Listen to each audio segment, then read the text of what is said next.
కావలి TDP MLA Kavya Krishna Reddy మాజీ మంత్రి కాకానికి strong warning ఇచ్చారు. తనపై లేనిపోని అసత్య ఆరోపణలు చేస్తున్నారని ఆరోపించారు.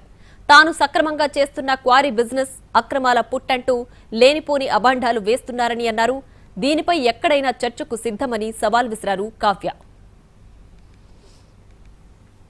సర్వేపల్లిని మర్చిపోయి కావలకొచ్చి విమర్శించే స్థాయికి ఎదిగినటువంటి కాకాని గోవర్ధన్ నెల్లూరు జిల్లా మంత్రిగా ఉండగా నాకు మళ్ళా నా క్వారీని నాకు అనుమతులు ఇచ్చింది కూడా అదే వైసీపీ ప్రభుత్వంలోనే.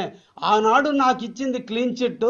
ఈరోజు నేను మిమ్మల్ని ఓడించాను కాబట్టి ఇప్పుడు నేను అవినీతి పరుడిని నా మీద ముద్ర వేస్తుంటే ఎంతవరకు సమంజసమని కూడా ఈ సందర్భంగా అడుగుతున్నా. కార్పణ్యాలు వర్గాలు వైషమ్యాలు పెంచాలనేటువంటి ఒక దురుద్దేశంతో ఈరోజు సంబంధం లేనటువంటి ఏరియా కావలి నియోజకవర్గానికి నేను ఎమ్మెల్యేగా అయ్యింది 2024 జూన్ 22వ తేదీన ప్రభుత్వ పరంగా నేను ప్రమాణ స్వీకారం చేసిన రోజు నాటి నుంచి నేటి వరకు నేను ఎక్కడన్నా తప్పు చేసున్నా, నేను ఏదైనా అవినీతికి తావు చేసున్నా, ఎక్కడన్నా నేను గ్రావెల్ మాఫియా నడుపున్నా, ఎక్కడన్నా ఇసుక దందాలు చేసున్నా, లేదంటే ల్యాండ్ మాఫియా దందాలు చేసున్నా, ఎక్కడికైనా నేను రెడీ, ఏ గుడికైనా రెడీ, ఎక్కడికైనా నేను రెడీగా